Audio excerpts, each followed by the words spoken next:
Have you ever had something happen that just sticks with you no matter how much time passes? Like, even years later it creeps up on you when you least expect it. That's what this story is for me. I was 22 when it happened. I'm 30 now and I still can't get it out of my head. It was October 2017, just after Halloween. I was living in a small town called Red Pine, somewhere in northern Michigan. A quiet place. Not much going on. I'd gone to visit my cousin Katie that night. She had just moved into a new apartment on the edge of town, and we were doing a little housewarming thing. Nothing crazy.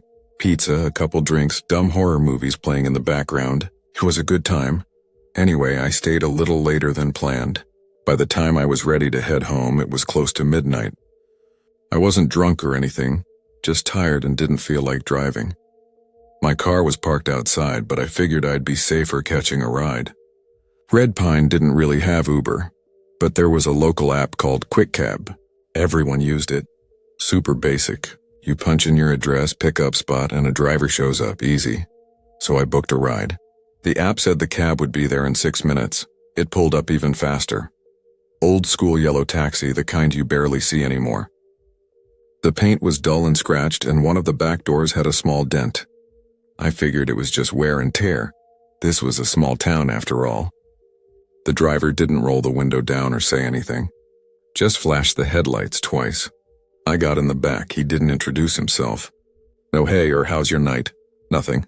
He looked to be in his 50s, wearing a thick old flannel jacket and one of those faded trucker hats. His hands were pale and looked dry, like they hadn't touched lotion in decades. I told him my address and he nodded once. Didn't even punch it into a GPS, just started driving. I should have noticed that sooner. The ride started off normal enough. Dark roads, quiet town, not a lot of traffic. I stared out the window, half zoned out. But then, about 5 minutes in, I realized something was off. We weren't heading toward my neighborhood. At first, I thought maybe he knew a shortcut.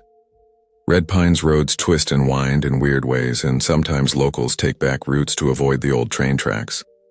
So I asked casually, "Hey, this the faster way?"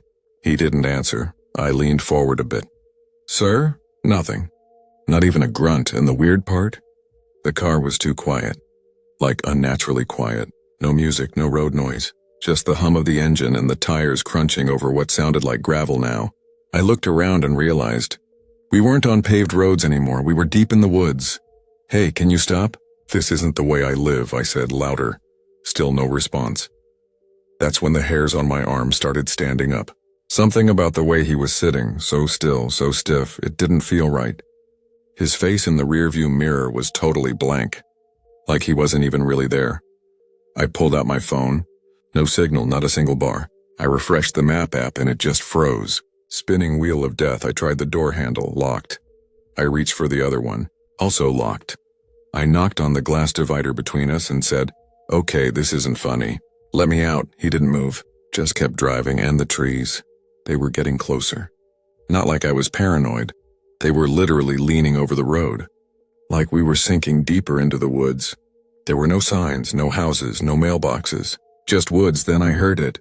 A sound I'll never forget. Breathing, not from the driver. Not from me. It came from the back seat. I was alone back there, or so I thought. But I swear I heard this faint, shaky inhale, right behind my left ear. I spun around so fast I nearly hit my head on the window. Nothing was there. Just the empty leather seat, some crumbs, and the faint smell of old cigarettes, and something else. Something rotten. I turned on my camera to use as a flashlight, and that's when I saw it.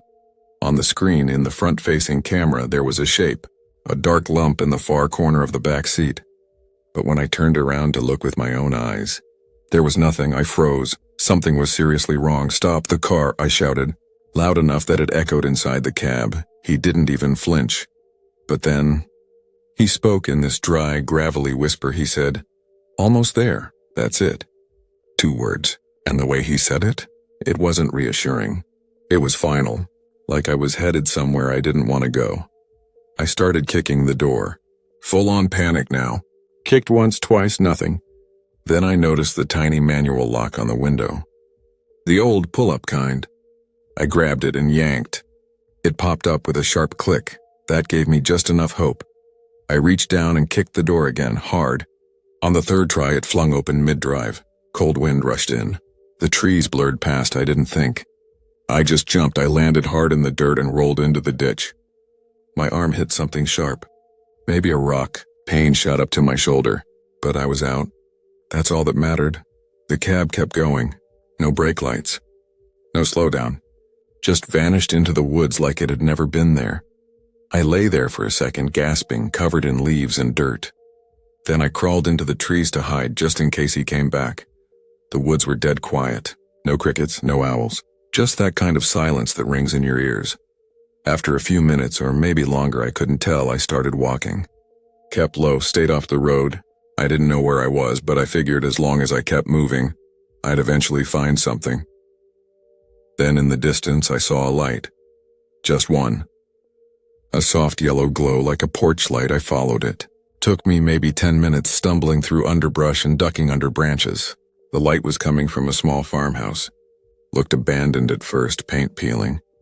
Windows dusty, but the light was real. I knocked on the front door. Nothing. Knocked again. Louder, still nothing. Then I heard a sound, gravel crunching. I crept around to the back and froze.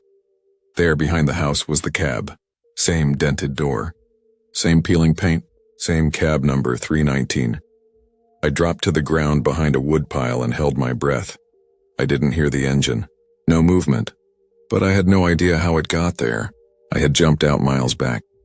There's no way it beat me here. Then the back door of the house creaked open. A figure stepped out. It was a woman. Looked to be in her late 50s, wearing an oversized sweater and pajama pants. She didn't seem surprised to see me crouch there. In fact, she looked resigned. "You jumped out of that cab, didn't you?" she said. I just nodded. She let out a slow sigh and waved me over.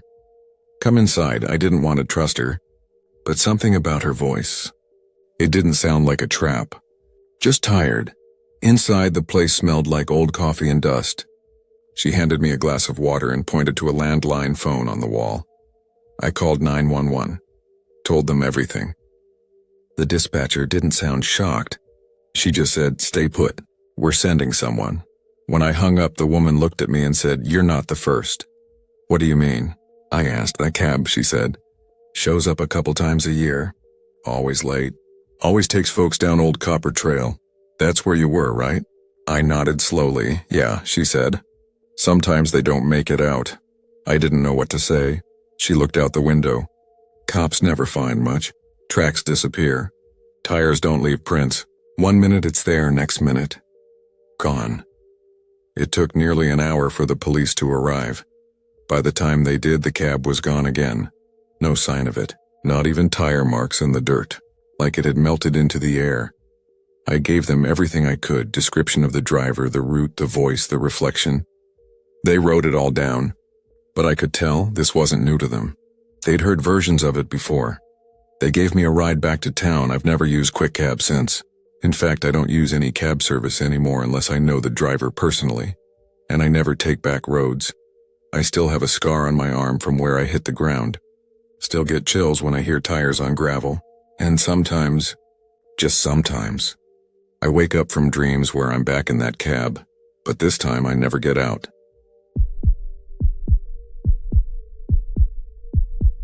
I was 24 when it happened, and even now, 5 years later, I still can't get into a car without checking the door locks, the floor, and the space between the seats. Doesn't matter if it's an Uber, a Lyft, or even just a ride from someone I know. I always check. This didn't happen out in the woods or on some lonely country road. It happened right in the middle of town, Cedar Hill, Ohio. It was a Wednesday, middle of summer, still a bit light outside when I left my part-time shift at the design firm. I was running late to meet my cousin Brooke for dinner, and my phone was dead, so I couldn't order a ride the usual way. I figured I'd try my luck and catch a cab the old-school way. That's when this dark blue car pulls up. Looked clean, not too fancy, and the driver gives me a small wave. He had a plain face, kind of forgettable, with a patchy beard and this navy hoodie zipped up all the way despite the heat. Ball cap pulled low, couldn't really see his eyes. He didn't say much, just, "Where you headed?" In a flat tone. "Downtown. Next to Miller Park," I said. He nodded and I hopped in. At first, everything felt totally normal. We rolled through the streets of Cedar Hill with the radio playing something soft I couldn't quite recognize. The city lights were just starting to blink on.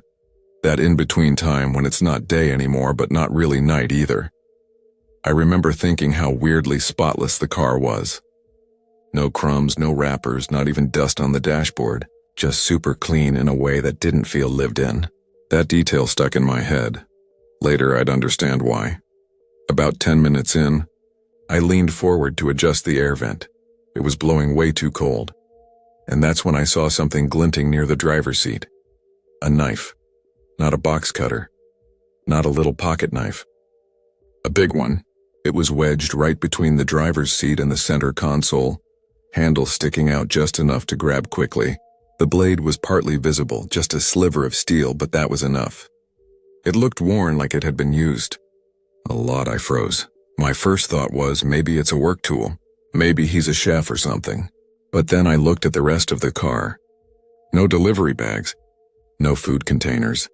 Just that knife, positioned perfectly within arm's reach. My gut twisted. I sat back slowly, trying to act like I hadn't seen anything. He didn't seem to notice. Just kept driving, staring ahead, his knuckles white on the wheel. My heart started thudding in my chest, but I stayed calm. I checked the door. Child locks were on. I tested both rear doors quietly. Locked from the front, I tried to keep my voice steady and said, been driving long tonight? He didn't answer for a while. Just kept staring ahead like he was in a trance. Finally, he muttered, "Started late, gonna be a long night."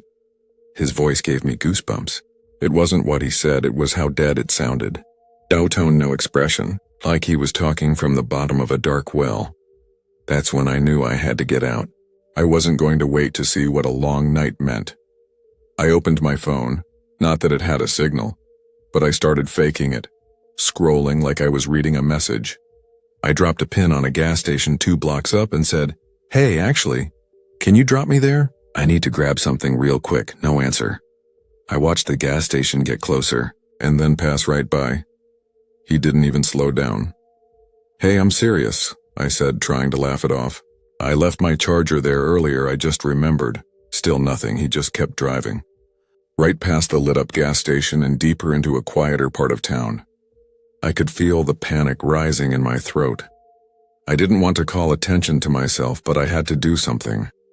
I opened my voice memos, hit record, and slid the phone into my hoodie pocket. Then I spoke loud and clear. "Hey babe, I'm in the car now. Should be there in 10. Cab number 2297.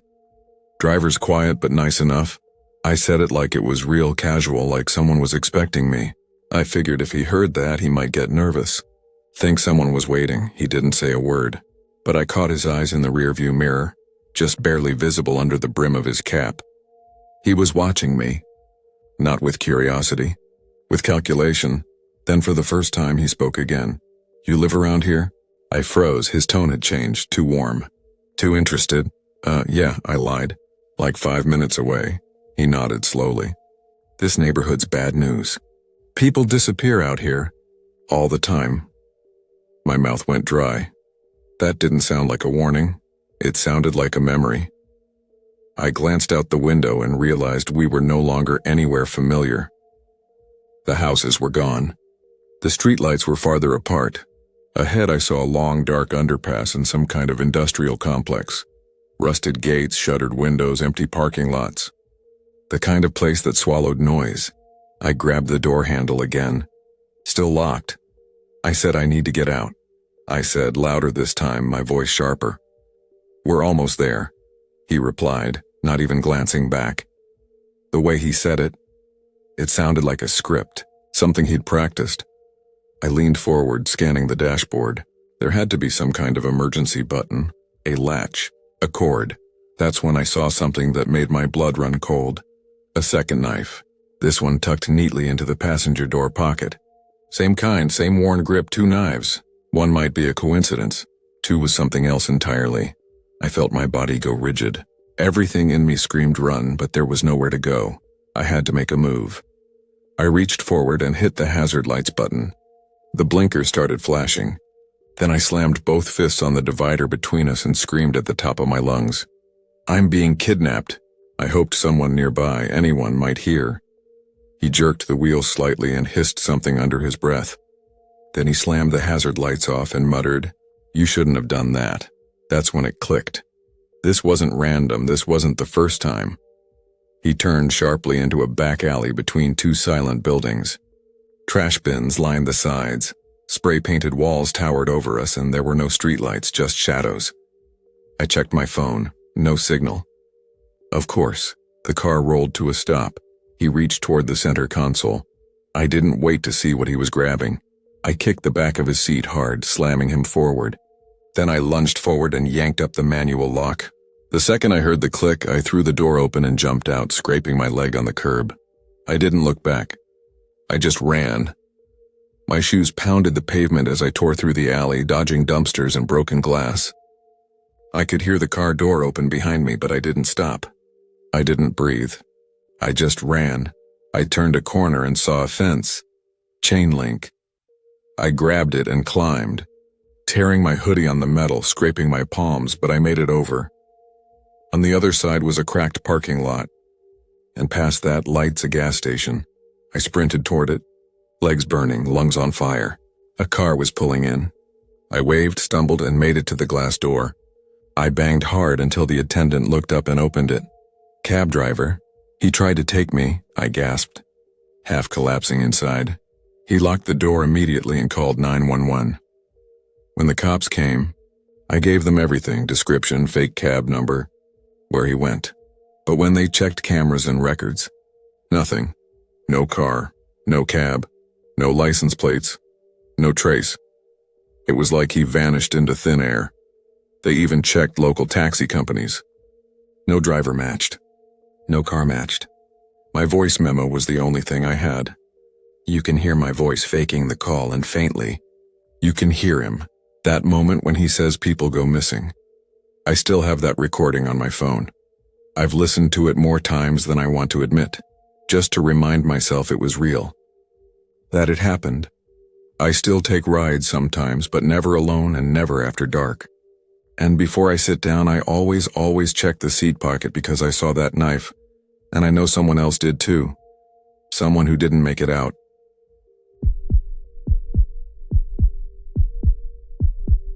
Have you ever had one of those nights where everything feels normal? Laughs, drinks, good friends, and then out of nowhere something shifts, and suddenly you're in the middle of a nightmare? Yeah, that happened to me. It was 2017. I was 23 back then, living in Flagstaff, Arizona. Not a huge city, but big enough to have nightlife and a few solid bars downtown. My cousin Leo and our friend Marcus were in town visiting for the weekend. We were close, practically grew up together, so the plan was just to hang out, grab some food, maybe hit a bar or two, and crash back at my place. We had a chill night.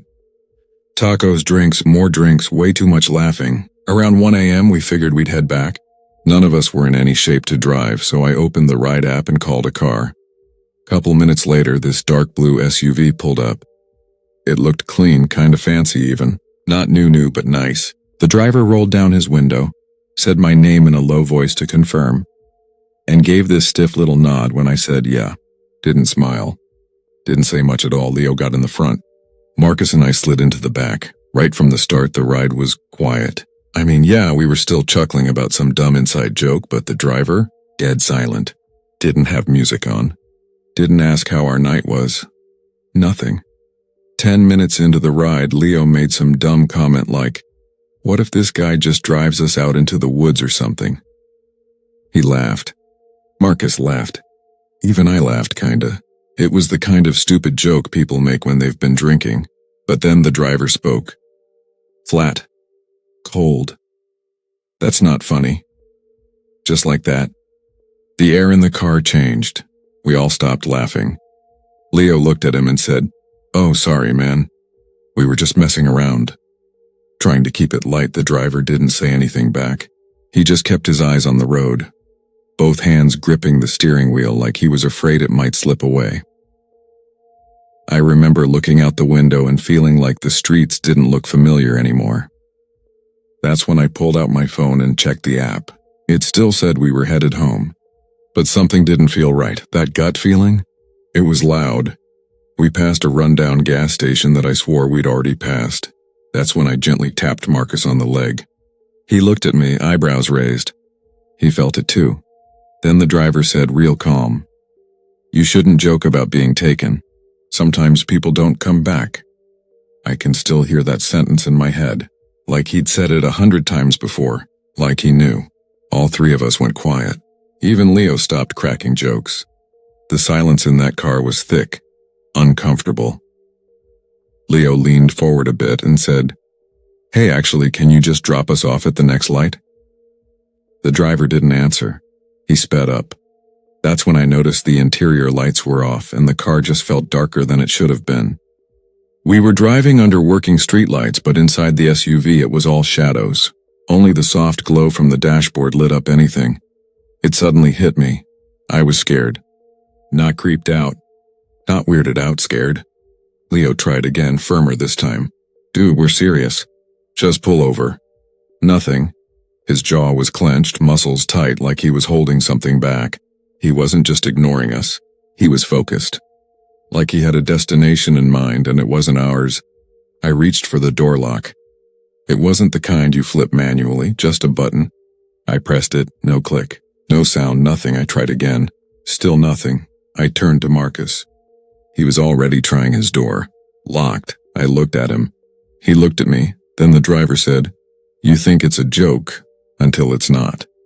That was the moment my stomach dropped. Outside everything had changed. No more downtown. No more lights. No cars, no signs. Just pitch black road surrounded by tall grass and empty space. I didn't even know when we'd left the city. I checked my phone again. No service, spinning wheel on the app. Marcus tried his phone. Same thing, we weren't just lost, we were off the map. I leaned toward Marcus and whispered, "He's not taking us home." Leo tried to sound calm, though his voice cracked. "All right, look, just stop the car. We'll figure it out from here." This time, the driver did look at us. He turned his head just a little, just enough that I could see part of his face in the rearview mirror. He smiled. Not a full smile. Not friendly, just this tiny, creepy, knowing smirk. "You'll be quiet now," he said, soft but firm. I panicked. I didn't think. I reached forward between the seats and tried to shove the gear into park. He reacted instantly, elbowed my arm hard and kept the car moving. Didn't yell, didn't curse. Just said, "Don't." My arm throbbed. Marcus looked ready to throw something. Leo was pale, hands gripping the dash. Then the driver suddenly swerved left off the road onto a narrow dirt path. The car bounced and rocked, dust flying up behind us. Trees closed in on both sides. Thick dark woods. Branches scratched against the sides of the SUV. The headlights were still off. He started humming. A slow, deep hum. Like a lullaby. It was the most chilling sound I've ever heard. I leaned over and whispered to Marcus, "Next time he slows down, we bolt.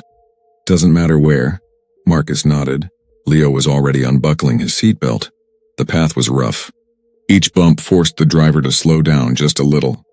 The car dipped and tilted with every rut in the dirt. The trees got thicker. The night got darker. Then, click, the headlights turned off completely. We were driving through forest in total darkness, guided by moonlight alone. He kept humming. Never looked at us. Never said another word. I grabbed the door handle even though I knew it was still locked. Then the car hit a deep pothole. The SUV jolted hard. The driver cursed and loosened his grip for just a second. That was all we needed. Leo slammed his shoulder into the passenger door. It burst open. The dome light flickered on just enough to daze the driver. Marcus kicked his door with everything he had. I shoved mine and it cracked open. He grabbed me and yanked me out. We hit the dirt running. Branches whipped our faces. Roots nearly tripped us. Didn't matter. Behind us, the SUV rolled to a stop. I heard the driver's door open. Then footsteps, slow, then faster.